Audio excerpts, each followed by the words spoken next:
여러분, 오늘은 다이어트나 체중 감량을 할 때 왜 탄수화물을 꼭 먹어야 되는가에 대해서 말씀을 드릴 거예요. 그러니까 체중 감량을 할 때 탄수화물을 먹어도 된다가 아니라 탄수화물을 꼭 먹어야 한다, 꼭 먹어주셔야 된다라고 얘기를 드리는 건데, 이거를 대사유연성이랑 연관을 지어서 여러분들한테 설명을 드릴 거고, 탄수 제한을 하는 탄수 제한식, 저탄고지 이런 식단들이 뒤로 갈수록 어떤 문제를 일으킬 수 있는지, 왜 우리가 한번 폭식했을 때 살이 갑자기 많이 찌는지, 예를 들어서 평상시에 먹는 양이 나는 그렇게 많지 않은데 한 번씩 폭식을 하시는 분들, 그런 분들이 살이 안 빠지고 살이 계속 찌는 경우들이 있어요. 그런 경우를 같이 설명을 드려볼게요. 오늘 영상 끝까지 보시고 이해를 하시면은 내가 다이어트를 여태까지 했을 때 뭐가 문제였는지, 앞으로는 어떻게 하면 될지를 확실히 알아가실 수 있을 겁니다. 자, 그럼 바로 시작할게요.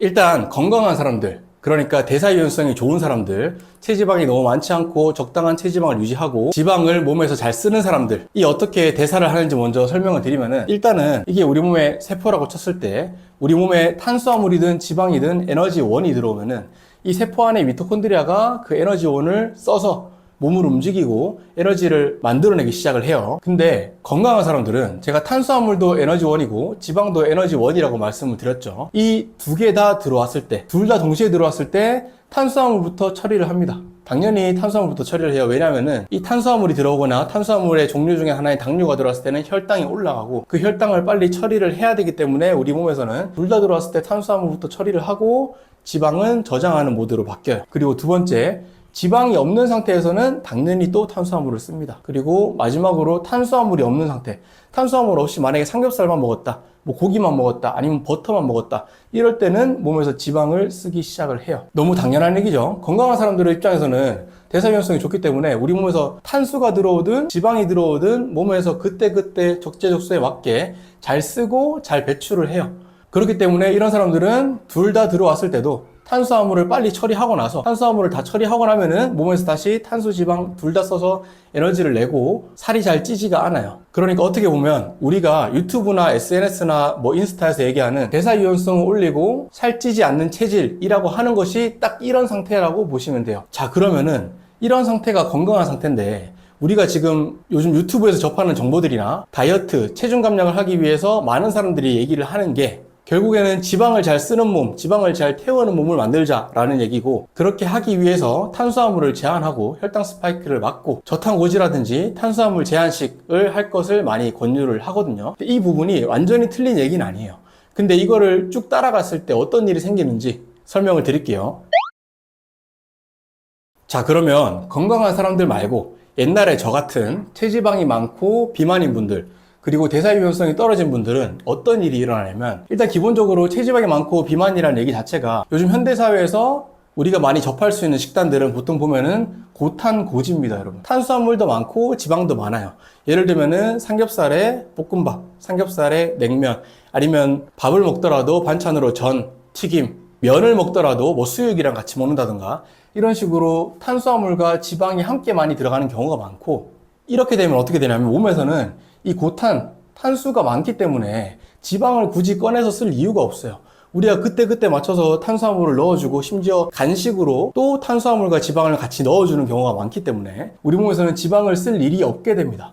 그러면서 쉽게 말하는 지방을 태우지 못하는 몸이 되어버려요. 이걸 해결하기 위한 해결책으로 탄수화물을 제한하자. 요즘 트렌드죠. 탄수화물, 제가 얘기하는 탄수포비아, 탄수화물을 혐오하는 세상, 특히 정제탄수를 혐오하는 세상이 왔어요. 그래서 탄수화물을 제한하라고 많이들 얘기를 하고, 그 중에 하나가 오래전부터 얘기가 됐던 저탄고지예요. 자, 여러분 오해하시면 안 되는 게, 제가 이 탄수화물 제한과 저탄고지 무조건 하면 안 된다라고 얘기를 드리는 게 아니기 때문에 꼭 끝까지 영상을 보고 이 부분을 확실히 이해를 해야지 여러분, 살을 뺐다가 다시 쪘다가 이렇게 요요를 반복하지 않고 뺀 상태로 유지를 하실 수가 있어요. 자, 고탄고지를 많이 먹으면서 지방 연소를 못 시키는 몸이 됐기 때문에 탄수화물을 제한해서 이 고탄을 없애면 몸에서는 지방을 쓸 수 있게 됩니다. 물론 오랫동안 탄수화물을 쓰다가 지방을 쓰려면은 그 과정에서 몸이 좀 불편함을 느껴요. 그러면서 나오는 것들이 뭐 두통이라든지 뭐 기운이 떨어진다든지 그런 증상들이 나옵니다. 그러다가 어느 정도 시간이 지나면 몸이 적응을 하고 지방을 태우기 시작을 해요. 이까지만 들으면 굉장히 좋은 접근인데, 자, 이게 오래되면 어떻게 될까요? 예를 들어서 원장님, 저는 저탄고지를 한 6개월 정도 했어요. 처음에 한 2개월까지는 살이 잘 빠졌는데 최근에는 살이 잘 빠지지 않는다거나 오히려 지방을 많이 먹으면 살이 좀 찌는 경우가 많다, 이렇게 얘기하시는 분들이 굉장히 많거든요. 그럼 이거는 왜 그러냐면 여러분, 이 탄수화물을 제한하는 상태가 오래되면 어떻게 되냐, 이때랑 반대로 돼버려요. 이때는 탄수화물만 썼다고 치면, 탄수화물 제한을 오래 하게 되면 몸에서 미토콘드리아가, 세포가 탄수화물을 잘 못 쓰게 됩니다. 탄수화물을 쓰는 능력이 조금 떨어져 버려요. 그래서 우리 왜 이런 말들이 있어요. 저탄고지를 오래 하다가 탄수화물 제한식을 오래 하다가 탄수화물을 갑자기 먹으면 혈당 스파이크가 오기가 더 쉽다. 오랜만에 탄수화물을 먹었더니 역시나 몸이 나른하고 몸이 붓고 몸이 무거워지고 안 좋더라. 그래서 더욱더 탄수화물을 제한을 해야겠다. 역시 탄수화물을 안 좋아. 이렇게 생각하시는 경우가 굉장히 많아요. 근데 오랜만에 탄수화물을 먹었을 때 그런 상황이 생긴다는 것 자체가 내 몸의 대사 유연성이 좋지 않다는 얘기예요. 어떻게 보면 우리가 시작할 때도 대사 유연성이 안 좋았죠. 그때는 어때요? 지방을 쓰는 대사 능력이 떨어져 있었다고 치면은 이게 오래됐을 때는 탄수를 쓰는 대사 능력이 떨어져 있어요.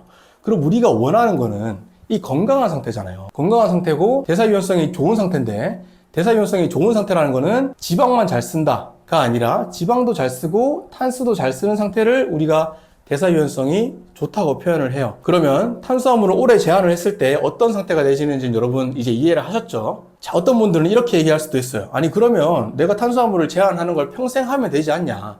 물론 평생 해서 내가 지방만 쓰겠다고 하면은 문제는 없어요. 근데 우리가 살면서 고탄고지, 예를 들어서 뭐 치킨, 햄버거, 피자 이 세 가지가 아니라고 하더라도 뭐 튀김, 전, 아니면 디저트, 케이크류, 달달하면서 조금 지방이 있는 이런 음식을 먹을 수밖에 없어요. 언젠가 먹게 돼요. 그러면 이 저탄고지를 오래 하던 분들, 그리고 대사유연성이 지방을 쓰는 쪽으로만 가 있던 분들이 그렇게 고탄고지의 음식을 만나게 되면 몸에서 어떤 반응이 일어나는지, 왜 나는 평상시에 조금만 먹는데 폭식을 한 번 했을 뿐인데 살이 갑자기 또 확 찌는지에 대해서 설명을 드릴게요. 자, 탄수화물 제한 식단, 특히 뭐 다이어트 식단, 이런 거는 닭가슴살, 샐러드, 이런 빠르게 체중을 빼기 위한 식단을 하신 분들, 그리고 저탄고지, 탄수 제한식, 오래 하신 분들이 고탄고지 음식을 만나게 됐을 때, 그럼 다이어트가 끝나고 나서, 아니면 다이어트가 조금 이제 느슨해질 때쯤, 이런 음식을 접하게 되는 상황이 생겨요. 이런 음식은 뭐 밑에 제가 써놓은 것처럼 밥이랑 고기를 먹든, 디저트를 먹든, 과자를 먹든, 빵, 버터를 먹든 치킨을 먹든 굉장히 다양하게 많아요. 이런 음식을 접하게 되면은 일단 어떻게 되냐, 고탄이 들어오죠. 일단은 고탄이 들어오기 때문에 혈당이 올라갑니다. 혈당이 올라가는데 이 혈당을 낮추기 위해서 우리가 몸에서 일어나는 작용이 크게 따지면 두 가지예요. 쓰기와 저장. 탄수화물이 갑자기 확 들어와서 혈당이 올라가면은 일단 첫 번째 쓰기. 우리 왜 혈당 스파이크가 왔을 때는, 혈당이 올라갔을 때 막 몸을 움직이고 걷고 하면은 혈당이 빠르게 내려가잖아요. 그게 바로 쓰기예요. 그리고 두 번째는 저장. 이 저장은 보통 간이나 근육이 하기 때문에, 근육이 많은 사람들은 저장할 곳이 많기 때문에 혈당 조절이 잘 되는 편입니다. 그럼 이렇게 크게 두 가지가 있는데, 탄수화물 제한식을 오래 하시던 분들은 이 쓰기 부분에서 어려움을 겪어요. 몸에서 탄수화물이 만들어내는 포도당이 세포에서 에너지원으로 써서 이 혈당을 빨리 낮춰야 되는데, 이 쓰기 부분이 잘 안 되다 보니까, 대사 유연성이 깨져 있다 보니까 이 혈당이 올라갔을 때 혈당 조절이 빨리 안 됩니다. 혈당 조절이 빨리 안 된단 말은 혈당이 떨어지는데 시간이 오래 걸려요. 시간이 오래 걸리기 때문에 그 오랫동안 지방이 저장돼요. 예를 들어서 대사 유연성이 좋아요. 탄수, 지방을 둘 다 대사를 잘 하는 몸, 잘 쓰는 몸이라고 하면은 혈당이 떨어지는데 예를 들어서 1시간이 걸렸다고 쳤을 때, 탄수화물을 제한을 오래 해서 몸에서 탄수화물을 잘 쓰지 못해서 혈당이 떨어지는데 1시간이 아니라 3시간, 4시간 걸려버리면 3시간, 4시간 동안 지방 저장 모드로 가게 됩니다. 자, 그러면은 여기서 내가 다이어트 식단을 하고 조금 먹고 탄수화물을 제한하다가 한 번씩 이게 들어왔을 때 혈당 조절이 늦게 되기 때문에 한 번 폭식으로 체중이 쉽게 올라가 버리고 체지방을 더 많이 저장하게 돼요. 자, 그리고 나서 더 악순환인 게, 이렇게 해서 한번 폭식으로 체중이 올라가게 되면 어떻게 생각을 하냐, 아, 나 더 탄수화물을 더 줄여야겠다, 나 다이어트 식단을 더 열심히 해야겠다, 이렇게 흘러가 버려요. 그럼 몸에서는 탄수화물 대사 능력을 회복할 시간이 없이 계속 이 탄수화물 대사 능력은 떨어지게 되고, 다음에 이걸 하다가 또 얘를 만났을 때, 일주일 동안 얘를 잘 하다가 이걸 한번 만났을 때 또 이런 식으로 체중이 올라가고 체지방이 올라가고, 그러면은 체중이 빠지다가 한 번 먹었을 때 쪘다가 빠지다가 쪘다가 계속 여기 제자리로 머무르요. 이걸 이제 정체기라고 많이들 표현을 하시는데, 이런 상태에 빠지게 됩니다. 근데 지금까지 설명을 듣고 나면은 그럼 뭐 탄수화물 지방을 넣으라는 얘기냐, 디저트를 종종 먹으라는 얘기냐, 어떻게 하라는 얘기냐, 이런 생각이 드실 수 있어요. 자, 그럼 어떻게 해야 되는지 바로 설명드릴게요. 어떻게 해야지 우리 몸이 탄수화물도 잘 쓰고 지방도 잘 쓰게 만들어서 한번 폭식을 했을 때라든지 고탄고지 음식이 들어왔을 때 살이 안 찌고 진짜로 지방을 잘 태우는 몸이 되는지를 설명을 드릴게요. 자, 앞에서 얘기했던 저탄고지 식단과 고탄저지 식단을 같이 병행해 주셔야 돼요. 제가 이전 영상에서 많이 설명을 드렸었는데 저탄고지를 저는 지방데이라고 표현을 하고 고탄저지를 저는 탄수데이라고 표현을 해요. 자세한 내용은 제 채널 재생 목록 중에 하이브리드 다이어트라고 하는 재생 목록에 있는 영상들을 보시면은 조금 더 이해가 되실 텐데, 일단은 쉽게 얘기해서 저탄고지, 고탄저지를 병행을 한다. 이게 무슨 말이냐면 여러분, 저탄고지는 어떻게 보면 우리 몸에서 탄수화물만 쓰고 지방을 쓰지 못하기 때문에 탄수화물을 줄이고 지방을 넣는 거예요. 반대로 고탄저지는 지방을 줄이고 탄수화물을 넣어주는 날을 만들어 놓는 거예요. 왜 이 고탄저지, 탄수데이가 필요하냐? 우리 몸에서 우리 세포들이 탄수화물을 쓰는 이 대사 능력을 유지할 수 있도록 계속 연습을 시켜줘야 돼요. 물론 비중을 따지면은 제가 감량을 할 때도 그렇고 하이브리드 다이어트에서도 저탄고지, 지방데이의 비중이 탄수데이의 비중보다 높아요. 왜 그러냐면 기본적으로 우리의 몸은 실제로 처음에 설계될 때도 그랬고 현대사회에서는 더 심하지만 몸에서 탄수화물을 훨씬 잘 쓰고 지방을 잘 못 쓰는 상태예요. 그렇기 때문에 저탄고지를 하면서